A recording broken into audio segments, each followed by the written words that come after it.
Jeremias no átrio da guarda. Então enviou o rei Jeremias e fez a sua presença de Jeremias, o profeta, que é a terceira entrada que estava na casa do Senhor.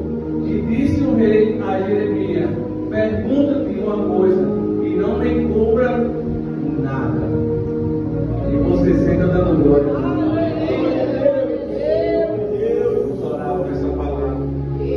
Soberano Deus, eterno Pai, Criador dos céus e da terra, Jesus, que eu venho diminuir, o Senhor venha crescer nesse lugar. É a sexta volta dessa campanha. De mim eu não tenho nada a oferecer, mas o Espírito Santo que está na casa tem algo a falar, não só o meu coração, mas a todo esse que saiu da sua casa, não para ouvir homem falar de mulher, mas para ouvir a tua voz. É desta forma, Deus, que eu oro e a igreja intercede que o Senhor me use como atalaia em canal de bênção. Em nome do Pai, do Filho e do Espírito Santo, a igreja diz: amém. Amém, igreja? Irmãos, o tema da campanha é em Jeremias 18. E é um tema bastante conhecido, né? Glória a Deus. Mas eu quero que você preste atenção nessa noite, numa mensagem que Deus me colocou no meu coração, eu meditando nesta manhã, pastor Júnior, sobre Jeremias. Quem era esse homem?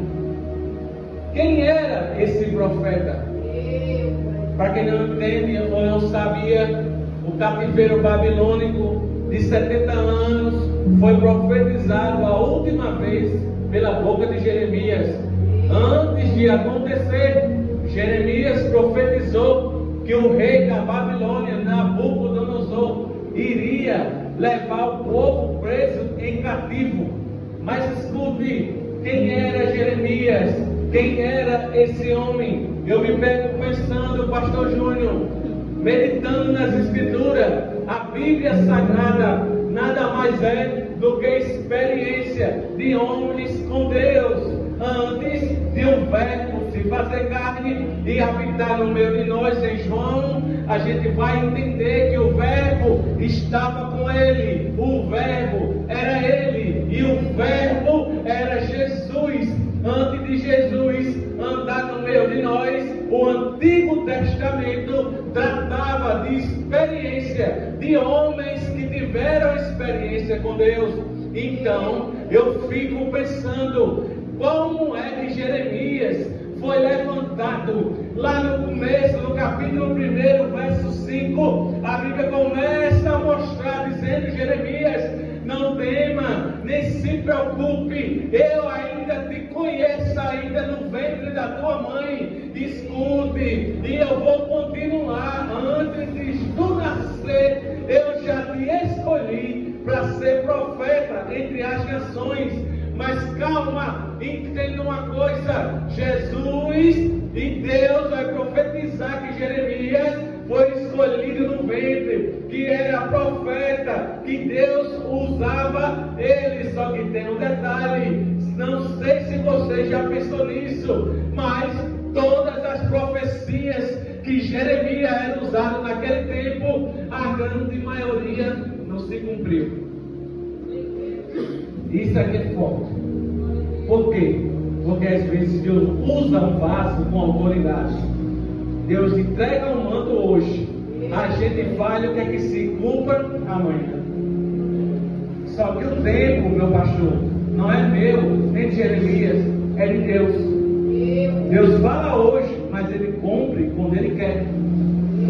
Achei interessante que eu disse: pastor Júnior, a igreja está tão linda, parabéns. Aí ele olhou e disse assim: meu pastor, mas eu me lembro que num ciclo de oração como esse foi uma bênção. Eu fui para casa e a igreja, quando eu voltei, no outro dia que abri a igreja, estava caído, a laje, estava tudo sujo. Aí eu disse: eita pastor, foi um levante, foi difícil. Aí ele disse: pastor, o senhor ficou fazendo culto onde? Ele fez na rua. Aí na minha mente já veio: eita, que coisa difícil, eita, que dificuldade. Mas no mesmo tempo que eu pensei isso ali, Deus falava no meu coração: pois é, na hora foi aflito. aflito e foi tristeza, mas meu filho, olha como está a minha casa agora. É uma coisa bem interessante para você entender o que é Deus.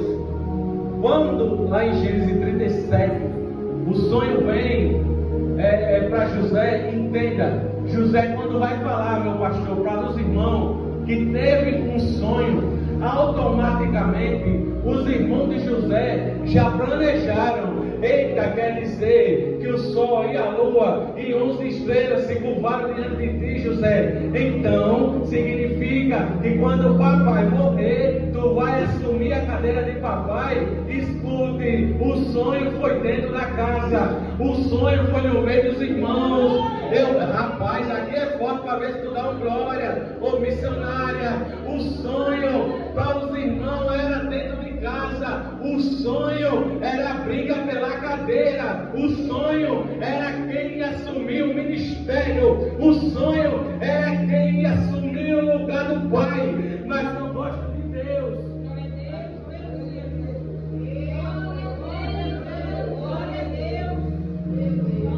Mas é interessante que eu gosto de Deus e da Bíblia. Os irmãos se juntaram e disseram: ei, ali vem o sonhador maior. Sabe o que significa um sonhador maior? Um sonhador que tem um sonho diferenciado. O sonho vem dentro da casa, o sonho veio no meio dos irmãos, o sonho veio no meio do pai, o sonho veio no meio da mãe. Mas escute, quando planejaram matar José, olha que interessante, era o inimigo dizendo assim: vamos matar, porque a cadeira de pai ele não vai assumir. Se a gente matar José, o sonho vai cair por terra, o sonho vai acabar. A cadeira de pai ele não vai sentar, na cadeira de pai ele não vai governar, ele não vai governar sobre nós. Eu quero soltar uma coisa para alguém aqui. Sabe qual é o problema da demora do teu sonho? Tu tem contado o sonho para pessoas erradas, tu tem contado a direção para pessoas que não estão preparadas para te ver subir, para te ver crescer, estão tentando atrapalhar. Mas eu vim de longe para dizer para alguém: pode se levantar 1000 à tua esquerda, 10.000 à tua direita, mas quem é dono do sonho é Deus. Quando disseram assim: irmã, ei, vamos matar o sonhador morro, maior sonhador, para ele não assumir a cadeira de pai. Os irmãos de José, pastor Júnior, pensou que o sonho era para José assumir a cadeira de Jacó, o pai dele. Aí nem sabia ele o inimigo. Primeiro jogaram José na cisterna, não tinha nada lá. Aí um se levantou e disse: não, ele é nosso sangue, não vamos fazer isso. Já vamos fazer o seguinte: vamos vender José. Pegaram José, levaram José e venderam. Aí escute, Satanás está comemorando, Satanás está olhando e dizendo: olha aí, para que sonha, para que está na casa de Deus, para que está tendo esperança, para que ainda está acreditando nisso? Olha onde vai te levar teu sonho. Tu está preso, tu está no cativeiro. Menino, teus irmãos se levantaram, a igreja não acredita em tu. Alguém que conhece tua chamada está te questionando, alguém que conhece teu ministério está falando de tu por trás. Não vale a pena ser profeta, não vale a pena sonhar na casa de Deus. Está os irmãos de José junto mandando, está Satanás junto com a capetada toda também mandando. Aí lá do céu o grandão se levanta e diz: José, meu filho, o sonho não é para sentar na cadeira do teu pai, é o quê? É para sentar na cadeira de governador. Vou melhorar para ver se tu entende. Estão pensando que o sonho é matando tu para tu não ter agenda, é ligando para o lado para ninguém te levar para louvar, é ligando para outro e falando do teu ministério. Aí Deus me trouxe para te dizer: se engana a quadrilha e Satanás. Por quê? Porque a cadeira não é só na Paraíba, é no Brasil, é no mundo, é cadeira de governador. Quem está entendendo? Os irmãos pensaram que a cadeira era em casa, mas a cadeira era no palácio. Satanás se viu de Uber, a quadrilha se viu para empurrar. Tem alguém aqui se juntando para queimar e matar o ministério. Aí Deus está olhando e está dizendo: estão perdendo tempo. Pensa que estão queimando e eu estou dando crescimento. Está levando para onde eu quero. Pastor Júnior, tem pessoas que Deus tirou e o Senhor ficou se lamentando. Aí Deus me trouxe para te dizer: não. Não foi Satanás que tirou. Foi eu que afastei para não atrapalhar o processo. Foi eu que tirei de cena. Eu trato, restauro e depois eu trago. Entenda uma coisa: tem pessoas com inveja da tua unção. O projeto de José era do palácio, mas os irmãos com a mente limitada não busca, não ora, não jejua, não se consagra, não levita, não faz nada, aí tem inveja de quem sonha. Mas a mensagem para toda essa campanha é: ei, não desista do sonho, não desista da promessa. Pode ninguém acreditar, pode nem o ministério apoiar, mas se Jesus estiver contigo, é o menino do céu. Ei, aproveita e dá a paz do Senhor, teu irmão aí, toca nele aí agora, porque daqui a pouco vai ser difícil encontrar ele, só vai ter a sessão para tu falar com ele. Aproveita e fala agora.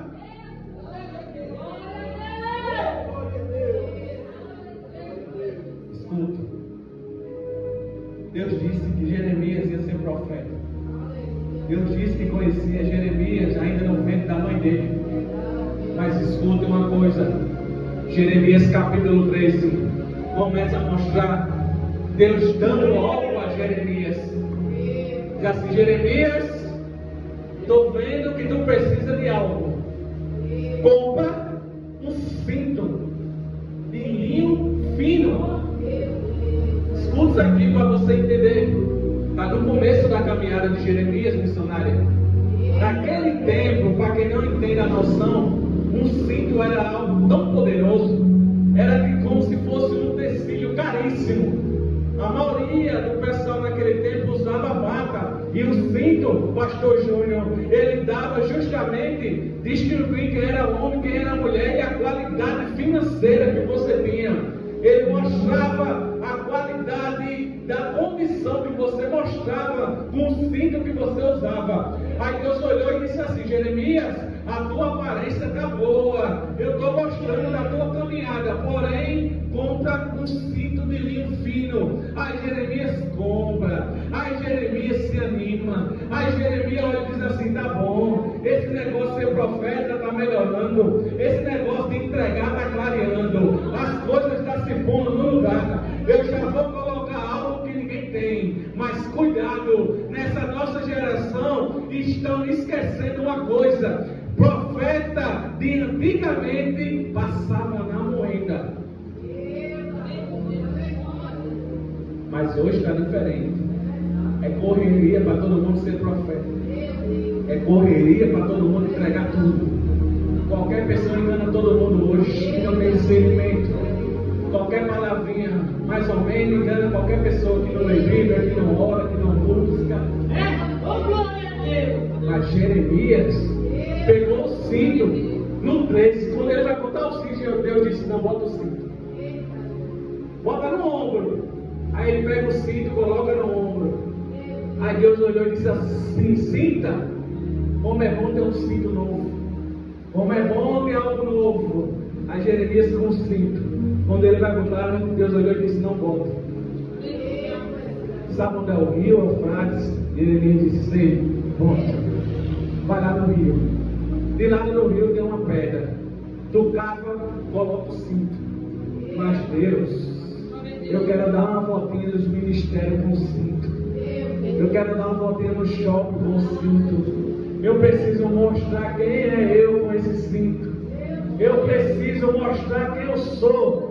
Porque para essa geração de agora, a qual eu me incluo no meio, as aparências estão enganando muitos crentes. É gente com Bíblia cara, é gente com terno bonito, é gente chiando no meio da igreja. A gente sem discernimento acha que é de Deus, mas cuidado, quem mais conhece Bíblia é Satanás.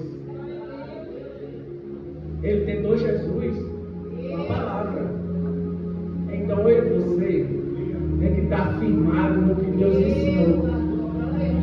Crente tem que orar mais, se consagrar e ler Bíblia. Ainda é a direção.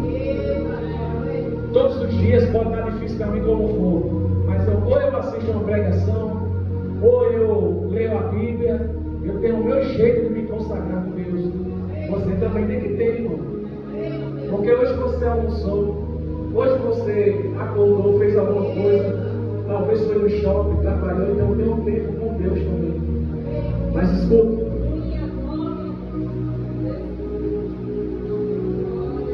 Aí Jeremias enterrou 5.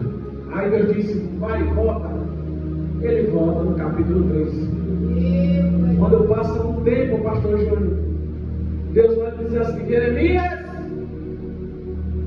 rapaz, Senhor Deus, volta no Eufrates. Para quê? Pega o cinto.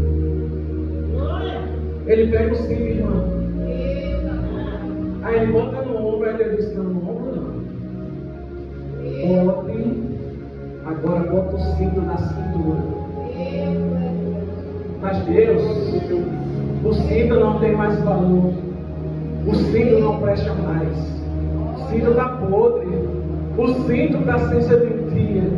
O cinto não serve. Se eu for em algum lugar com esse cinto, ninguém vai achar que eu tenho um recurso. Ninguém vai achar que eu tenho chamada. Ninguém vai acreditar que eu tenho dinheiro. Ninguém vai acreditar. O cinto está podre. O cinto não presta. O cinto não está enferrujado. O cinto não serve para mim. Deus olhou e disse, pois é.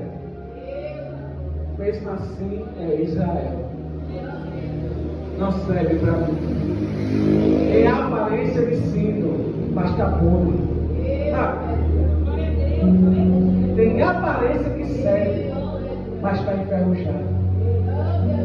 Tem aparência que tem valor, mas está se perdendo com o tempo. Tudo que Deus vai fazer com Jeremias são experiências. Quer ver uma coisa? Dentro da campanha, Jeremias capítulo 18. Olha que interessante se você analisar o texto. A palavra que veio a mim. Irmão, se você nunca pensou nisso aqui, eu já várias vezes pensei nesse texto. A palavra de Deus que veio a mim. Deus já estava falando com Jeremias. Então eu não estou entendendo mais da Bíblia. Mas se a palavra diz assim, pastor Júnior, e veio a palavra do Senhor e disse a mim, desce a casa do oleiro. Peraí. Isso aqui é para ver se tu entende o que é Deus. Deus já está falando com Jeremias. Por que Deus mandou ele descer para ouvir a voz? Se Deus já estava falando com ele. Aí Deus disse assim, desce, que lá você vai ouvir a minha voz. Mas eu disse assim, Deus, o Senhor já estava falando com ele. Aí Deus olhou e disse assim, tem muitos que eu falo em pé, mas tem alguns que para ver algo que ninguém viu, tem que descer. Não, agora foi baixo, eu vou melhorar para ver se eu O texto diz assim, veio a minha palavra do Senhor. Deus já estava falando com o homem, mas disse assim, desce a casa do oleiro. Por quê? Porque em pé tu vê o que todo mundo vê, mas de joelho tu vê o oleiro trabalhando. Não, rapaz. Em pé todo mundo está, missionária, mas quem desce vê o que quem está em pé não está vendo. Então esse é o segredo. Ele desce para Deus poder mostrar o que ninguém está vendo. E sabe uma coisa? Esse texto de Jeremias 18 é compatível com Ezequiel 37. Todos os dois exemplos da Bíblia falam de exército. Jeremias 18 fala de Israel. E Ezequiel 37 fala de Israel que se corrompeu e tomou. Aí uma vez eu preguei sobre isso. Lá em Cabedelo, na Bispo Auxiliadora. Eu preguei justamente sobre isso. O texto de Ezequiel 37 e o texto de Jeremias capítulo 18, que eles se cruzam. Por quê? São duas experiências que Deus mostra